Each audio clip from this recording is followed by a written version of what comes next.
inshuti za Lorenzo Info ikaze kuri shene imwe muri shene nziza zikunzwe za sport hano mu Rwanda. Hari impaka se nta mpaka zirimo kubera ko Lorenzo Info twamaze kuza abantu 100,000 abandi bose bazaza ari inyongera ariko 100,000 byaruzuye turabashimira kandi nimwe mu mihigo twesheje turi kumwe muri 2024 mbwira impamvu yatuma ninja 2025 ntafite morale ntibyinira utuntu twashakushaku ntikubitira amapiano ngira gutya ntikubitira utuntu twagurya ibintu bikomeye cyane ewana reka tuganire amakuru imikino make udukuru tugezwe amaktualite makeya ariko biraza kurangira mbashwa deal ya weekend Premier League iraza kwivuza ubuhuha championnat zikomeye ibintu biraza ko bikomeye cyane Man United na Liverpool. What do you think? What do you people think? Bimeze bite ndabashwa deal zimeze neza cyane ubwo rero inkivuga shwa deal itawumva ko ndi kumwe na papa mkubwa papa mamilioni papa Merry Christmas sindira mamilioni nona ha reka nkurimbira karimbo gatoya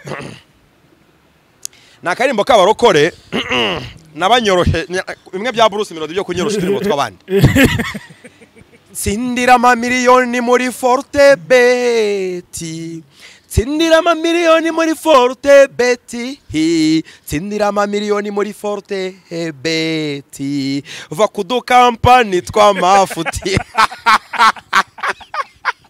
Ariko baganiriye nabi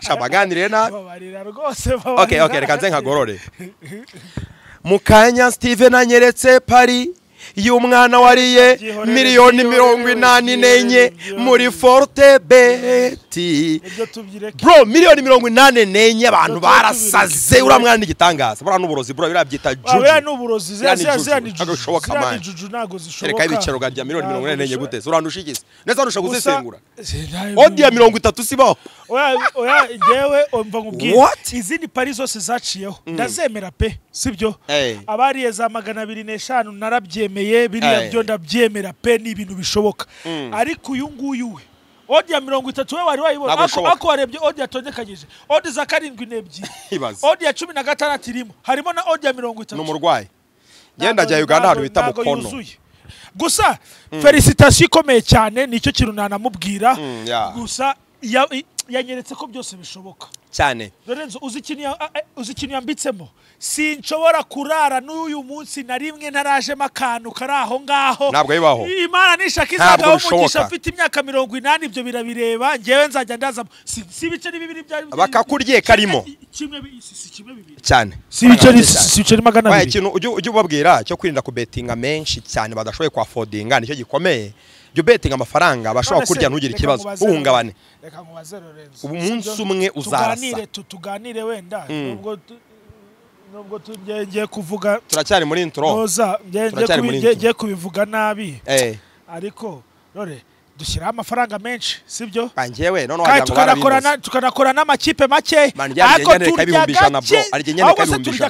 turya kangahe yenyene ka 100,000 ku makipe 3 100,000 bro shaka ngo dingwe ngo ya gatanu ya kangahe ngo nje 500 bakayanja kabisa ndara ndi kurota nabi ndara nsahagurika bro ngiye bajya banigishana bakanjya inote ya 50 bro forte bet ni bindi bindi kimwe bibiri uri kubyumva yahisa by'inzozi ze bo wenda turegaruka mu kanya turi gutanga na shwa deal ya weekend ariko nabanza amacange mu dukuru duke umutoza bita Gareth Southgate se muramuzi no umutoza watoje ikipe y'igihugu Bwongereza abantu bakurikiye icyegeranyo kuri Radio Rwanda cyo kwa kabiri icyegeranyo cyarimo makuru yaranze umwaka namugarutseho numwe mu batoza bavuzwe cyane ubwo yirukanwaga muri equipe y'igihugu Bwongereza asimbuzwa uwitwa Rick Castle yatoje inziba cyo gatoya nyuma haza Thomas Tuchel agomba gutoza 2025 atoza equipe y'igihugu Bwongereza gusa nubwo Thomas Tuchel navuga yirukanwe kubera ko ibintu binini bamutumye atabikoze ntiyatwaye igikombe cy'isi ntiyatwaye Euro ariko hari ibintu yakoze abongereza batajya bakora kenshi bishoboka ndakubwira ngo numutoza wirukanwe n'amakipe atinya no kumuha akazi ariko umwami w'ubwongereza Steve uramuzi w'ubwongereza yitwa King Charles umwami Karori wundi bavuga umubwongereza nagwa bavuga mwiza navuga his majesty the king wagira ngo niwe mwami wenyine uba ku isi ni Karori wagira ngo niwe mwami wenyine uba ku isi bro yamutunze inkoni yatanze navuga bimeze nka appointments, mbese ni nka yellow paper, ariko ntabwo ari paper ko ntabwo ari position y'imyanya, no gutanga imidari se cyangwa se ibyubahiro ku bene gihugu b'Abongereza cyangwa se abandi babarizwa muri Commonwealth. Umuntu barizwa muri Commonwealth wenyine niwe ushobora gutunga inkoni n'umwami w'Ubwongereza agahabwa title.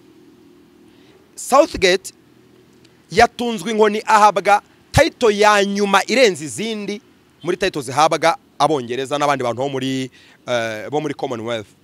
Bamwise sa, bamwongeraho kakanu ka sa, ntako bahaye Alex Ferguson. Yego, bamugize sa.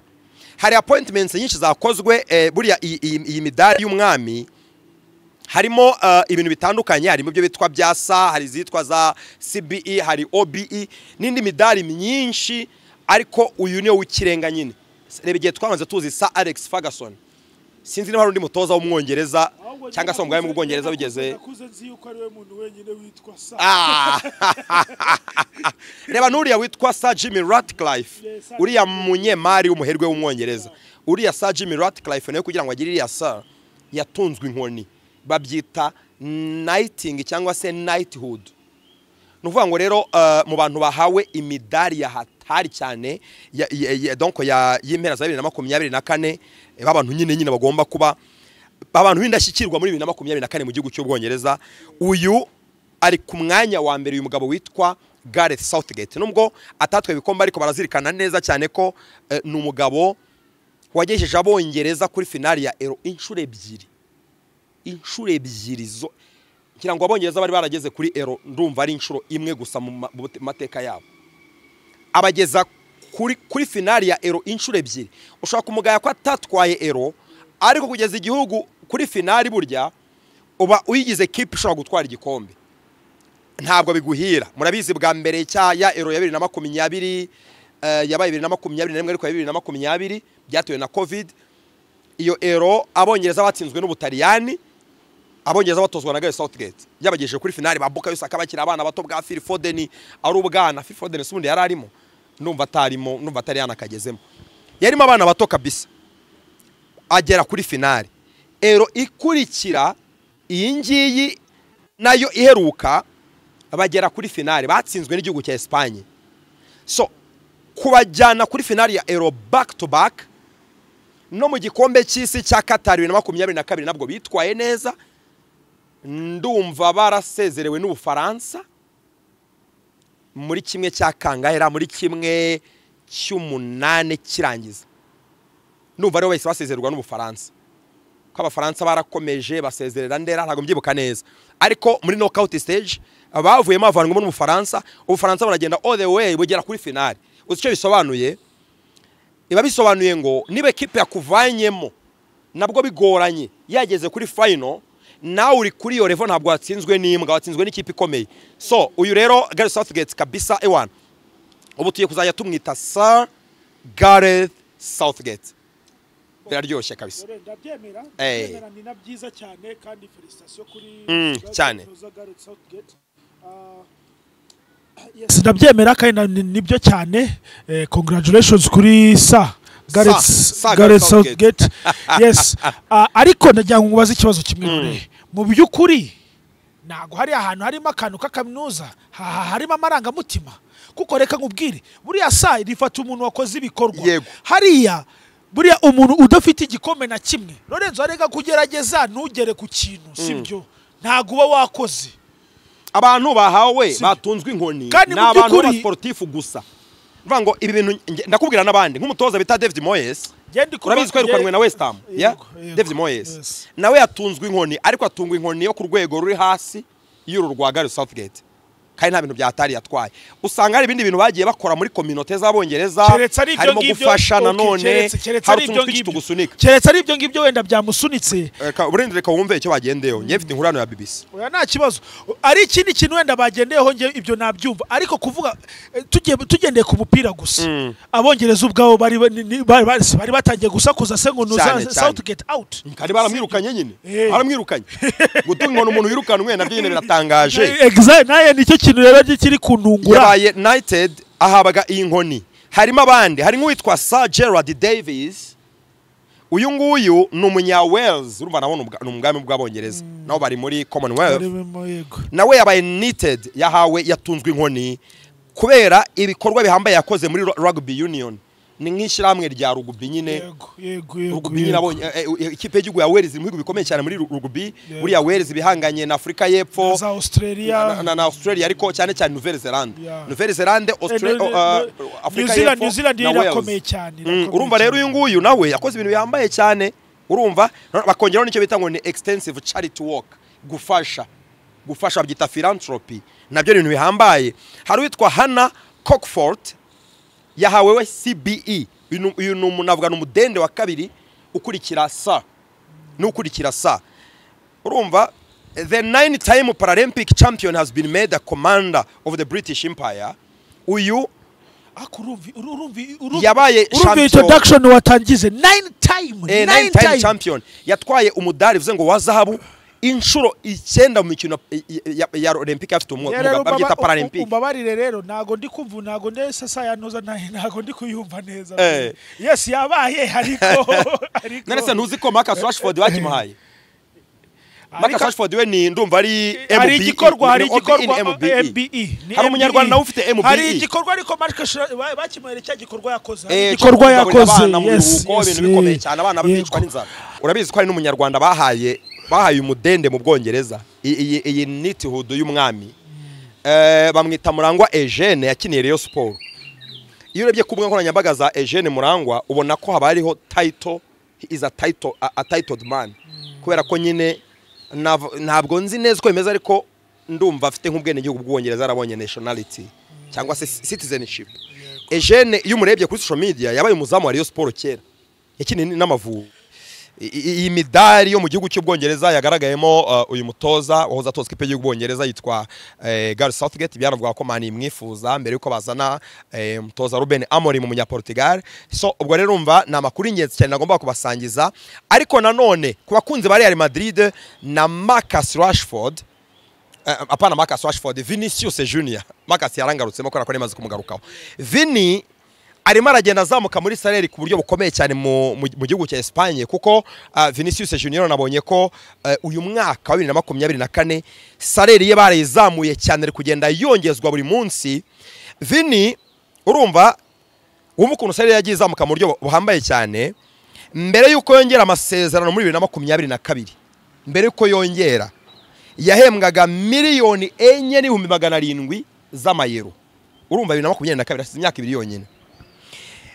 Urumva kuva icyo gihe yongerwa amasezerano mbere yo kwiseza itangira do kuva 2022 yongerwa amasezerano kugeza iyi sezo irangi, kugeza iyi sezo ijya gutangira iturimo, yahembwaga miliyoni 15 avuye kuri miliyoni 4,700 ajya kuri 15 z'amayero. Mwumve ibintu buryo bitangaje by'umupira. Vini Junior kuva sezitaha ni itangira donc kuva mu kwezi kwa 8 sezitaha itangiye, Vini azahita ahabaga salary ya miliyoni 20 z'amayero ku mwaka. Uzi icyo bisobanuye? Iyi ni inkuru nyinshi gitangaza ko yitwa AS cyo mu gihugu cya Espagne, ni igikuru cyizewe cyane, ni ikinyamakuru cyizewe cyane. Agiye noneho azongera n'amasezerano azatajya muri miliyoni nka 30. Vini ndagira ngo wumve Steven, wumve uburyo umupira ari gitangaza, uzuri gutangira abantu barya amafaranga ya betting miliyoni 80 na zingahe. Tugiye gufata miliyoni 20 ubu Vini agomba guhembwa wera sezitaha miliyoni 20, sibyo? Zamaki z'amayero miliyoni 20. Uretse nteko kuzishyira mu Manyarwanda ngabanye amezi 12, kangabanye amezi 12 hazamo era wa mugani no kwikora mu mutwe, hajemo amezi 10 ngabanyije amezi 12 ni miliyoni 1,600 ku kwezi by'amayero. Vuza ku kwezi mu Manyarwanda ku kwezi ubu ngubu aranga ndumva agera muri miliyari 2, ararenga miliyari 2 ku kwezi. Lore icyo ndi kugusaba ayo mafaranga yakubye mu Manyarwanda. Mu Manyarwanda ubwo nyine nyakubye miliyari zingahe? 2 ku muntu umwe ku kwezi. Babwire ko ari umuntu umwe, bataza kugira ngo ni societe yose. Ku cyumweru urumva ko iyo ni bije twebwe tumenyereye ikora igikorwa gikomeye cyane. Ni ibarirwa muri angahe. so miliyari 2 ku kwezi icyo bivuze Vini agiye kugera kuri salary nibura y'ibihumbi 500 buri cyumweru by'amayero bizaba bikabakaba miliyoni donc bizaba bikabakaba miliyari nk'eshanu z'amafaranga y'u Rwanda ku cyumweru nibyo no miliyoni nka 500 ku cyumweru no 700 ubundi kumva niba ari miliyoni 5 niba ari miliyoni 5 sibyo sundi kwibara gute no ngo azagwa mu bihumbi 500 by'amayero ku cyumweru izo ni miliyoni 700 z'amafaranga y'u Rwanda nibura uburi kwa gatanu miliyoni 700 z'amanyarwanda buri kwa gatanu Vini arimo arakorera amafaranga meza ntimubonere ibintu bya Ballon d'Or ngo mone ngo Ballon d'Or ngiri kumucika ngo ibintu birakomeye cyane ntabwo ari uko bigenda Ballon d'Or ishobora kumucika ariko uyu mwana ahagaze neza cyane mu bijyanye n'amafaranga equipe Real Madrid imufashe navuga ni nk'amata y'abashyitsi baba yakeneye kuko buriya ubona nyine ngo ahembwa amafaranga ngana gutya Steve wowe imisoro babayikuyemo imisoro hari igihugu nyine usanga equipe yarafashe umukinnyi ikabimusorera amafaranga y'imbere yo kumuhemba hari n'abandi usanga nyine yisorera ariko muri Espagne imisoro ndumva ku bakinnyi ndumva imisoro babasoreye mbere ko babahaye amafaranga so Steve reba kugira ngo tumva ko aya mafaranga ari ibitangaza bihambaye cyane reba wowe Steven ukora muri Fortebet kandi uri umushefu reba ntabwo ndabizi neza ko udatunze madame we n'abana bawe gusa hari abandi bantu bo muri famille bakudepandaho barahari umuntu wese uvuka mu cyaro ababizi Vini abavuka muri Brazil we nta nubwo none hari umuryango we gusa n'akarere avukamo abakandira kanyenyeri na ba meya bahanavuka kuko urumva ni umuntu nyine bro yana amafaranga menshi umunyepolitike arareba umva Vini akenera kujya mu biruhuko akenera kurindwa akenera umutekano ni hano ujya kumva agomvisha sinkure ejo bundi by the way Vinicius Junior ari under Rock Nation Sports yego ari kumwe na ba Jay-Z amanagingwa nanuza na company ya Jay-Z yego none se Steve ntabwo uziko muri 2024 muri uyu mwaka sibwo papa wa Luis Diaz umwe ukina muri Liverpool ntabwo yashimutiwe muri Colombia ntabwo byasabye ko perezida w'igihugu abyinjiramo akadeployinga special force kugira ngo bamugarure so ibyo rero birakubwira ngo abanyepolitike muri bihugu byo muri Amerika Latine iyo utabaye amafaranga ujya kuvuga nka so wamushimuse ko ntago bamuhana muri za Espagne n'abandi kwibura burase yarabishyuye none uzi ngo se bapfuye kumushaka perezida amanuye ibifaro atatanze amafaranga Luis Diaz rega uramwana abahemba amafaranga menshi cyane abakubye mushara wa perezida w'igihugu kure cyane bikabije so rero ntabwo ashobora kudeployinga ibifaro kuriya uriya mwana atatanze amafaranga cyangwa se bakabigirira image y'igihugu ko n'umusitari ni represent igihugu nanjye nicyo kintu nari ndimo gutekereza nkavuga ati wenda na perezida ashobora kugira image nyine perezida ntiyaryaho ariko se na meya na gitifu umurenge abavuka inkera gutabara zari muri za Brazil na zanuza so babatunze rero abantu benshi cyane ntago bayarya bonyine pe ariko bafite amafaranga menshi pe hanyuma se Steven Grand Frere karame wamfura we umunyarwanda aragira ati iyi minsi mikuru twarakubiswe pe muri Fortebet ntabwo ari kwa Fortebet kuko odi zagenze nabi ngiye nagwa nk'urugero rwanjye nabanza nitanga Man City yaranyishe pe Man City yandishije inshuro nk'eshanu ngiye ni 8 igihe cyose nabaga nzi ngo Man City ngo iragarutse ngo ubu si match ayitsindwa ejo bundi yihandagazinganye na Everton nanjye kuvuga ijambo ribi nuko turi kuri kamera ariko reka nihangane uje kwitoka kantu kaswa ndaza kukavuga dusoje ikiganiro so rero abantu barakubiswe pe muri iminsi mikuru nanga amafaranga yabonetse muri harabayabo gusa unyeretse pari umwana wa umuntu umwe sinzi yo yavumbutse ngewe Lorenzo umutwura cyari kunjya ngewe kumufiti ishari kandi ukora muri Fortebet sinkubeshye pe niwe muntu wa mbere ngewe wandwaje ubwongo uzanga ari amafaranga na induru muri office Fortebet afite ishari navugije induru muri office boss aza kundeba bite byawe ati ndavuga ati ibintu nago bibaho arambwa nyine nago bibaho nago bibona se nicyo bita betting mani nibindi icyo bita imikino y'amahirwe icyo bita Fortebet ubu no kwihangana none uzi ikintu kiriho uzi ikintu nasize kubera yuko urumva tubanza tugafata n'akantu k'agafoto kugira ngo n'abantu baze kubona ibyiza bya Fortebet. Nese ura mwana wabikuye mwamufotoye foto irahari nagaraza kuyafata mbaza amafaranga ari hese ari kuri desk yanjye mana reka da ndi kuyareba gusa uriya mwana ushobora gusanga yaragiye nko kushaka umuganga muri za Tanzania. Oya ahubwo jewe uzi ikintu natekereje wa muntu we nimba rero wakoze ipari ngwino ujya kwishyuza utajya kwifurira mu myenda utajya kwifurira mu myenda ukazukanira kandi wasanga nabuze internet namenyereze itakabara ashobora ko yagiye no gukora ikiyede urumva ari kwishansiye kuko ipari yakoreye kabuga ni hano i Kigali harya yashize ahangahe igiceri kimwe bibiri bya bindi bishyura muri parking bya bindi bajya bishyuza muri miliyoni 84 bro 84 boss mwana umuntu akina pari umuntu akora odi match imwe reba match tuba tuvuga ngo Man City nangura atsinda Everton mwarangiza agashaka odi imwe 30 kuri match imwe dore mwagiza mukanyita ngo papa miliyoni sha mwamba bari ariko mwagiye mwamba bari mukajya mureka kuni icyo mbaza bro nubwo uriya mwana yariye ariko muri weekend abantu nyine muri iminsi mikuru muri kwezi kwa 12 nyine Man City ameze neza bura Liverpool nayo yatakaje amanota araho yatwitsa abantu Barca atwitsa abantu cyane hari abantu twabuze amafaranga muri Fortebet pe barashaka ko tubafasha iyi weekend bagira ibitekerezo nyamukuru ibintu bihari bamenye ngo wagwan kugira ngo bayikore hakiri kare burya pari ya weekend iryo uyikoze hakiri kare oya pari yes iraryoha cyane burya kandi ikintu burya watekereje hakiri kare ugifite icyo twita hajya ni fresher mental uko buryo uzarebe nge maze kubona Lorenzo sinzi nimba nawe bijya bikubaho weekend nago ujye usanga ukabona ufite gahunda nyinshi cyane none ngamwe b'abanyamakuru ngiye mbyuka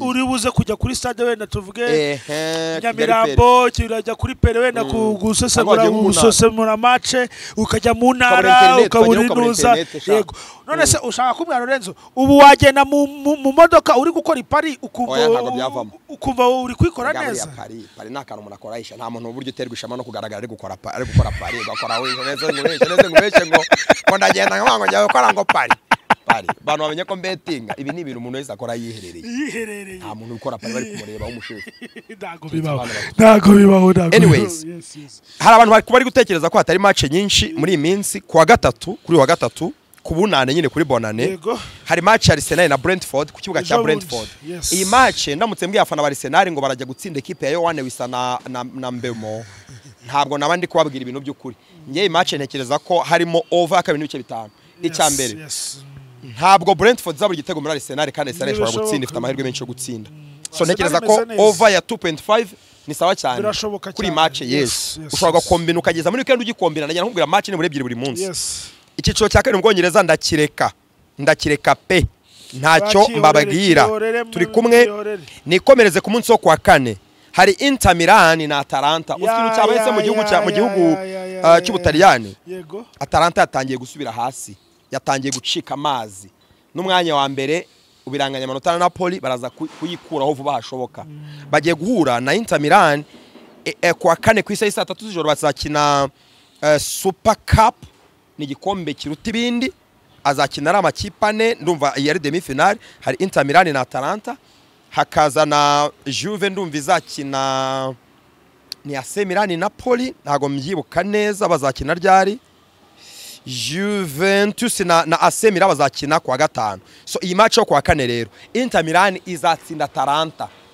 icyo kintu rwose mu gifate mu mutwe kandi iraza kubikubiye neza ndumva izabe nko muri kabiri Ademora Lukumanura avuze ngo nta kintu azakora azatsindwa Atalanta atangiye kwisanga ahantu nyine igomba kubiri buri Atalanta ni ikipe nyine yagaragaje ko ifite ikomeye ariko ntabwo ari ikipe nyine yahanganira ibikombe kugeza no kugeza sezirangiye yatangiye gusubira hasi yatangiye kwamamara itwaye cya gikombe cy'ejo nese Lazio ntiyayinize muri weekend Lazio yayinize muri weekend so iyi match rero Inter izatsinda AC Milan na Juve iyi match je doute fort gusa iyi match kwa gatanu ya AC Milan na Juventus n'ubu ari kwinjizanya AC Milan ifite umutoza mushya w'umuhanga witwa Sergio Conceição yasimbuye Paulo Fonseca wirukanwe turi kumwe so uyu mutoza iteka ryose equipe y'umutoza mushya rye yikamata ishobora kudatsinda Juve usibye Man U yonyine Ruben Amorim ariko nawe yaje atsinda ibitego ameze neza n'abatipe batangiye kuvuga ngo Ruben Amorim out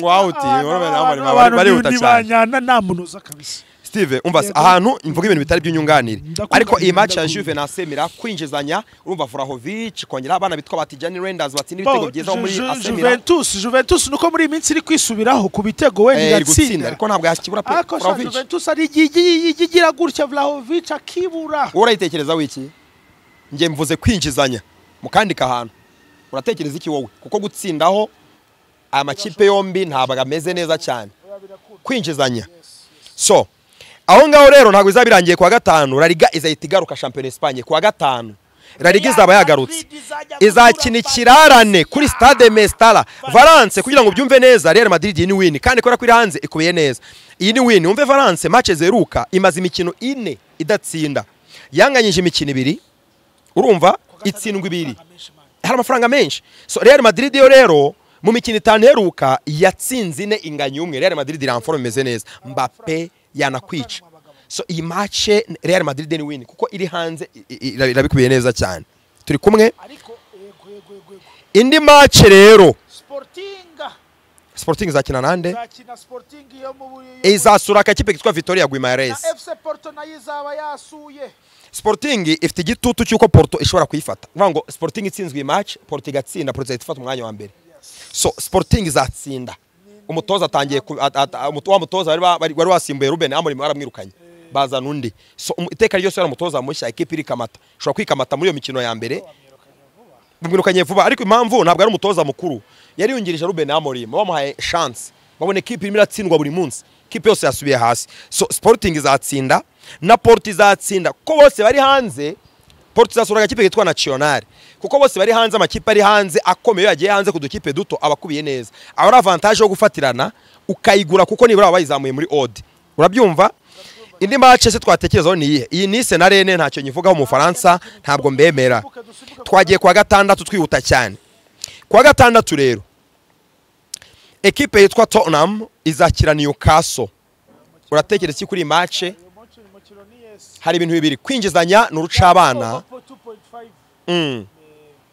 hari mikoro yawe mu cameraman ari kumbwira ko itari kwifatisha neza yimpe dusharing yingiye sibyo iyi match ya Tottenham tuvuze ko na Newcastle Tottenham ntiyabura igitego iratsinda cyane itsinda ibitego nubwo idatsinda match Newcastle nayo wayibonye ukuntu imeze kwinjizanya ni ikintu cya mbere ni mugoroba nozara yadukubise umutwe sha cya gisore cyo cya Joelinton mwana uzi kwa kuri none nko muri NBA umuntu agukubita denk ukabona kiguhagaze hejuru kikagira cyakubise Martinez sha urutugu umwana ni kinini cyane gusa hari ahantu ngiye harishwa ebyiri kwinjizanya ni ya mbere ya kabiri ndavuga over 2.5 tumeze kimwe turi kimfata aho ngaho ni kuri match ya Tottenham n'ikipe ya Newcastle Tottenham izabiri mu rugo match ya Man City izakira West Ham Man City ishobora kuba yatangiye kuzuka match ruka batsinze ndumva ari Leicester City ibitego 2-0 West Ham yarashize iri kunyagirwa ibitego byinshi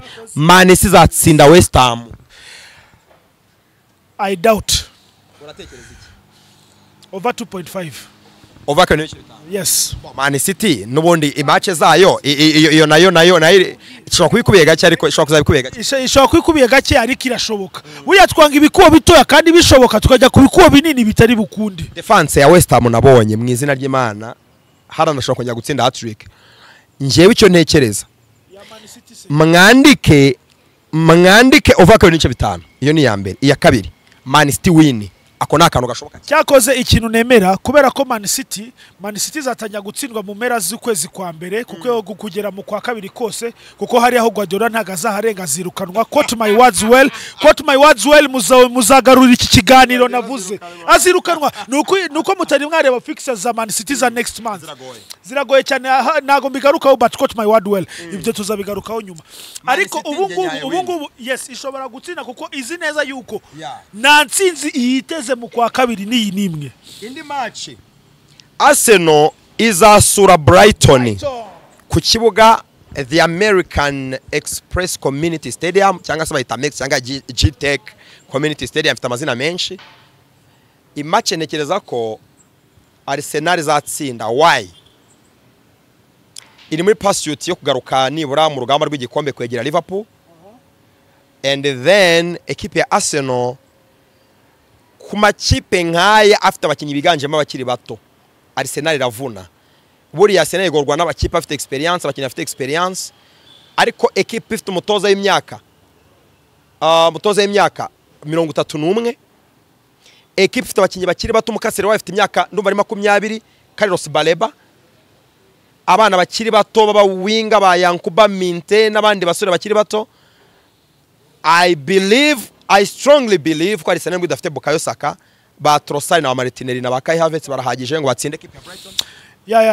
Ikipe ya Arsenal izatsinda because ikintu buriya nakundi Arsenal nubwo igigera ahantu hari igice kigeramo turayizi muri retour ho ikunda kudutenguha cyane ariko Arsenal buriya ni ikipe ikomeye man tujye twemera itera umupira bro itera umupira Arsenal win ubwo turi kwa gatandatu nabwo na shampiyona twareba oya izindi tuziyorere nta kintu kirimo n'ubukombe bw'ibihugu ku munsi wo ku cyumweru Steven dore kuri match ya Fulham na Ipswich ndashaka kwitangaho izaba saa 10 Ipswich nta gitegwa nizabonamo izakibona yankanze rutayizamu itwara yamu de lap izakibona yankanze karakana kitwa Omari Hutchinson bro kukubita Chelsea ibitego bibiri akuzi ko Chelsea nayo turi ku yamahirwe yo kuba yanarwanira igikombe na ikintu kizaba ntabwo Fulham yaburi igitego iri ku kibuga cyayo niyo bakinnye na Real Madrid ntabwo aburi igitego ku kibuga cyayo ikintu kizaba Fulham ishobora gutsinda match byo ntabwo mbyizeye cyane ariko ntizabura igitego Ipswich Town ntizayiburamo igitego rero muri la defense ya hano rero ngewe navuga yes cyangwa over 2 n'igice yes muyandika reka rero duhurizaho yes kwinjizanya Ipswich yanyeretse yuko ishoboye irashoboye match ya weekend ntabwo ndi wirengeho nahere kwa gatatu mbashwa deal bro ngeze ku cyumweru mwe mugire patience mwitonde muzitondeke mwihangana kuri match tugiye kuvugaho match ya Liverpool Anfield Road yakira Man United umva icyo bita current form rero mana we cyakoze afana mari mbabarire pe bro ntago ndi kubaseka pe equipe ya Man U imikino 5 heruka Premier League gusa imikino 5 heruka se ni Premier League gusa ra kandebe ko Tottenham usani bahuye muri hano bahuye muri championnat match kandebe hano hari muri cup mu mikino 5 heruka hose hamwe Man United heruka gukina Man U yatsinzwemo 4 ngo Man imaze itsinzwe imikino 4 yikurikiranya bro uzigiye byarukiraga muri za 80 nta kintu nabivugaho imikino 4 yikurikiranya Man U itsindwa urumva iyo mikino yikurikiranya yabanjirijwe n'insinzi babonye batsinda Man City urumva aho bita Ruben Amorim yatsinze Man City abantu baravuga bati ibintu byakomeye cyane Manchester Derby ngo Man United ngo has come back gutsinda Man City wagira ngo byari nk'umuvumo kuva Man yatsinda Man City ntigeze zongera gutsinda match n'imwe bro sha niko byagenze unbelievable kandi well ni naho hano actually nice glassing Man City yuko it's done turi bikenyeri none nawe utsinzwe n'igikenyeri sha uri igikenyeri kundusha pe bro Liverpool yo ku rundi ruhande bro ni formidable force cyane musatirize bwayo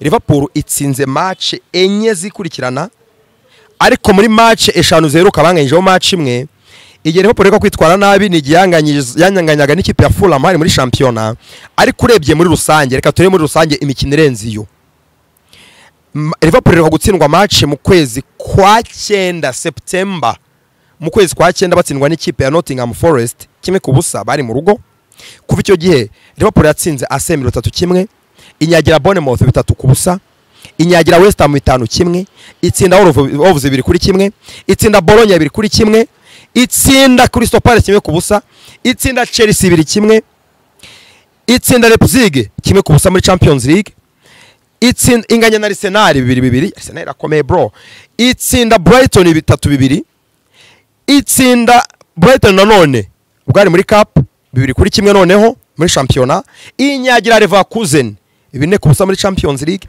itsinda Aston Villa 2 ku busa inyagira Southampton 3-2 itsinda Real Madrid itsinda Real Madrid muri Champions League 2-0, itsinda Man City yavuye kuri Madrid tijya kuri City bro irasa 2-0, nango yafashe Real Madrid na Man City mu cyumweru kimwe ibanyagira 4-0.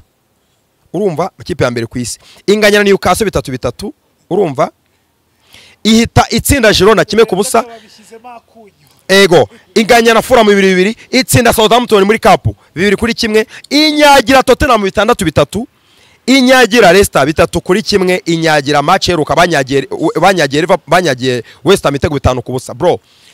Liverpool iramutse zatsinze Man United wahora umwaka nta kindi nabyita ni nk'uburozi bwa nyiri iyi pari nyine twari turi kuvuga. Waba ari umwaka nagari umwaka n'uburozi ni gukubwira bya bimeze nk'iyi pari twaba turi kuvuga ni ibintu bidashoboka. None se Man irabatsindisha ikisi Onanas Martinez Anthony Anthony wa mwana witwa Anthony ububyina Anthony bro Garnacho Marcus Rashford washize bashaka kwirukana. Anyways njyewe ntekereza ko kuri match tugize Imana abaduha odi nziza, ariko iyi ni match ya Liverpool yo gutsinda pe. Bonge nabaha win na over 2.5 ya Liverpool. Over 2.5 ya Liverpool. Gusa kenshi na kenshi match ngizi Liverpool itsinda ibitego. Izi match Amori mashaka kuza aje kugarira gusa. Yes icyo nemera ikintu cyo nababwira cyo ni kimwe kuri iyi match mwitondera ibitego nubwo baba babikubiye ubusa ariko nibibakange kubera iki mpamvu ndi kwibabwira Lorenzo abantu bari kwa mahirwe Liverpool cyane sibyo kandi ni nabyo koko kuko turarebeye forme kandi tunashyize no mukuri that is the whole truth. Manchester izatsindwa gusa bashobora kuza Liverpool ifite mind iri open ifungutse cyane kigiye gukubita ikipe na confidence nyinshi ikagira ute backsliding ikaba yatsinda 1-0 cyangwa 2-0 ugasanga ya over 2.5 irabuze. Ikiri nababwira my friend muzitondera ikipe ya mbere irusha ikipe ya kabiri amanota hutunota ngewe buri mbibona yuko ikipe ishobora kugwa sama kubera ziya confidence abakinnyi baba bafite cyane cyane mu Bwongereza urabizi ntago zijya zikora kandi barazigira. Ariko reka dusticking kuri win. Let's stick to a win. Nirikubiye neza ndafata win. Dufate win idafata kwinjizanya nanone mani ishwa kuki. Ariko aya. Win ya Liverpool. Gusa kwinjizanya ugendemeranya na win ariko na kwinjizanya bizakunda. Okay, Steve, shwadiri turayitanze. Abantu basesengura mutubwira hasi muri commentaire cyo mutekereza kuri match ya Liverpool n'ikipe ya Man United muri weekend izabera Anfield kuri stade ya Liverpool. Ariko ndifuza ko Steven abwira abakunzi ba Lorenzo Info cyane cyane bakoresha Fortebet uko niyo kompanyi ya mbere ya betting mu Rwanda n'utwe dushya nk'umuntu yakwitega nka 2 muri 2025 muri Fortebet. Mbere na mbere ndabanza gushimira team ya Lorenzo Info iyobewe na Lorenzo Kizigenza CEO.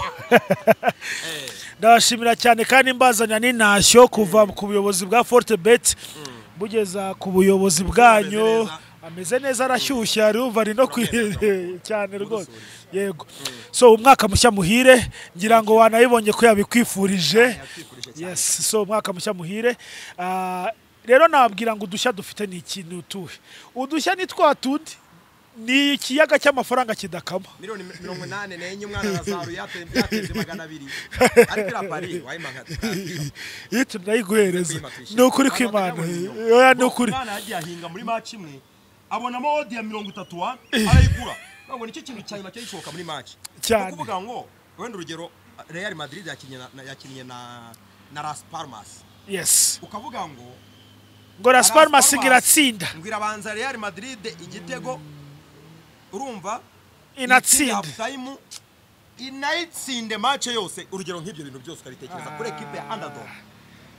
Rore wambaye tukareka kuvuga kuri iriya pari koko wamba bari. Ubwo reka dushimira abakunzi ba Fortebet n'abakunzi ba Lorenzo Info. turabashimira cyane tunabibutsa tubifuriza umwaka mushya nanabibutsa yuko promotion muri weekend tuzaba turi Nyamirambo Center Nyamirambo kuwa gatandatu guhera saa 8 kugera saa 11 tuzahurira Nyamirambo nono ku cyumweru tuzahurire mu majaruguru iwacu mu mujyi turabakundaga mujyi hari iwacu hari aho nono nzaba mibereye Musanze ku cyumweru guhera saa 8 kugera saa 11 ibihembo rero ni bya biri nago byahindutse nakusigasa ndakujyane Musanze ndokore uranakumbuye cyane ngiyo plot ya weekend rero Lorenzo ikindi nabifurije ipari yawe wayibahaye sibyo mbifurije amafaranga ishanihirwe hamwe na Fortebet muryoherwe mutsindira ama miliyoni nonaha. Thank you guys, see you next time. Lorenzo Info.